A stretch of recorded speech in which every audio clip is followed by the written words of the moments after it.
turn this off. Okay. Hey everyone, I am back from my trial.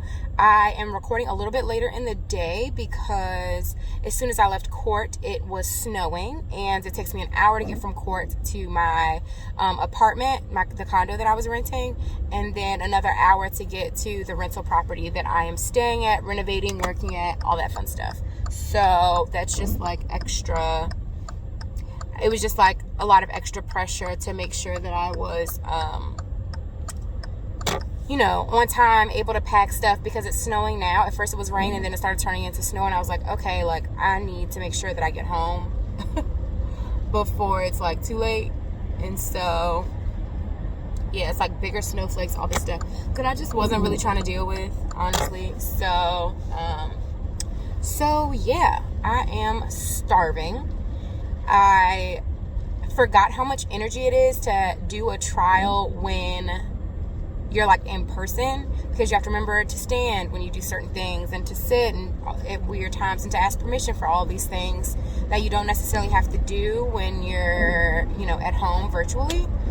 So that's something that I didn't forget about, but it was just like, you forget how much energy it takes. So when you're done, you're like, Lord, that wasn't that much work, but why am I so tired? Especially for like little trials that don't really have much at stake.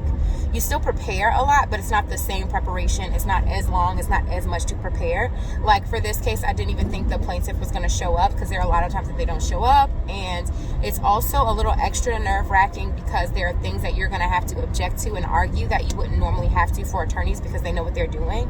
And it was funny because there were a lot of things that I objected to, but the judges still usually are lenient with certain things. So like, for example, they may not allow evidence to come in, but they'll still consider it because, out of equity or whatever, like because the person's going to appeal it, figure out the thing that they did wrong, and, do whatever they want to do anyway, or whatever the just result is if the person knew what they were doing anyway. But I'm not going to comment on whether that's the right thing to do or the wrong thing to do or any of that, but it's always interesting when you go to different judges, because some judges are more helpful, kind of show them what they need to be doing to make sure that they, do whatever the just result should be. It is snowing pretty bad right now.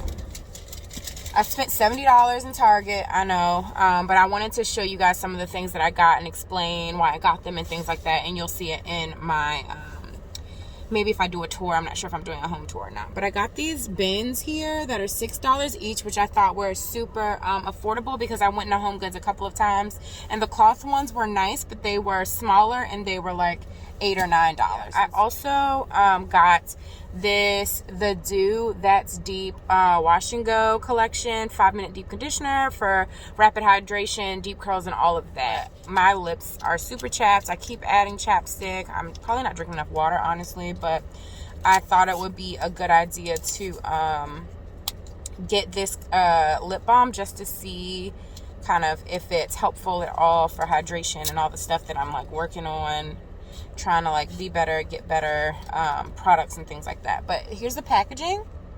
I think it's super cute. I don't know if you guys can see it, but it says the jellies, and then on the back it says the Beauty Bakery Bite Size. It feels pretty hydrating, and it says the tint changes depending on your mood. So I'm interested to see what the different colors will be and how it'll look on my lips. But so far, seems pretty glossy. I'll see if it feels like long-term hydration or whatever, but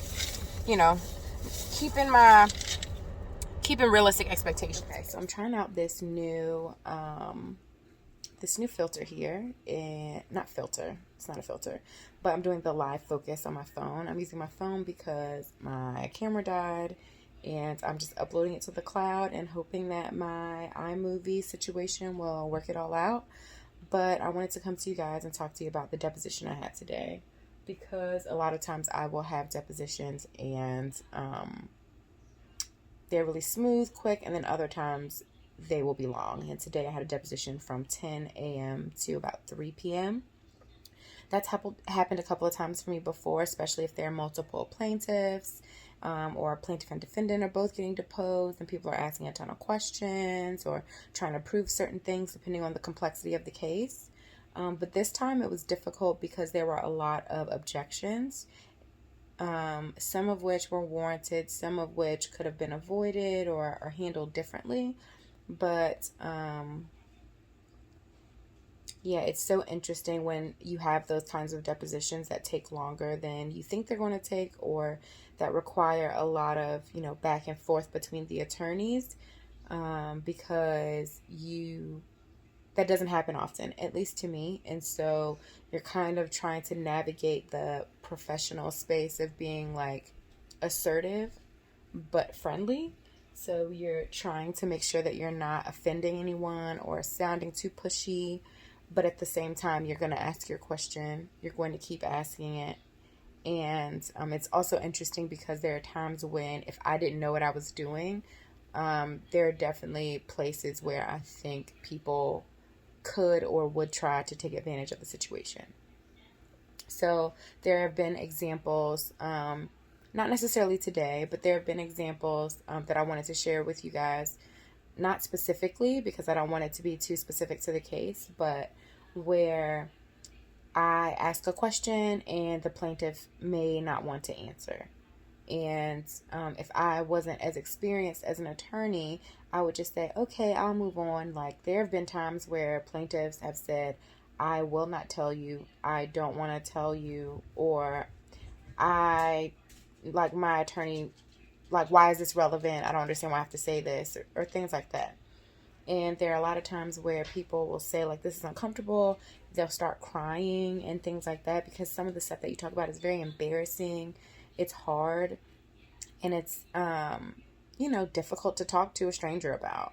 And sometimes it's appropriate to, move on to the next topic if it's not something that's necessary. But there are other times when it's like, I'm sorry, I'm not trying to embarrass you, but I'm asking this because of the case. Can you please answer my question? And then if they don't, I don't know that all attorneys, at least in the area where I practice, know that they can ask their attorney to instruct them to answer. Like, there are some times when I'll have attorneys who will say, oh, like, you have to answer that. Go ahead, move along, whatever, because they want to get through it. And then there are other attorneys who are like, well, if you don't ask me to ask her, we're just going to sit here awkwardly. Let's see if you know that I have to do this. And so, when those times happen, it's always interesting to see how different people handle different things and how you kind of navigate that space, especially if it's someone that you've never dealt with before. But I enjoy doing virtual depositions because they're a lot more lax than than the ones in person. You're in the house. You're a lot more, the conversations are a lot more conversational because people feel comfortable in their home. And so it's important for me to make sure that people continue to feel comfortable so they continue to talk and not feel combative or try to hide anything. So I don't know how I feel about this filter. I'm sorry, I'm like jumping all over the place, but it's like blurring out my hair and making it look like so blurry, or frizzy, but it's really just the filter. Hey everyone, Future Brianna here. Thank you so much for watching this video. Sorry it cut off so abruptly, but don't forget to like and subscribe, and I'll see you in my next video.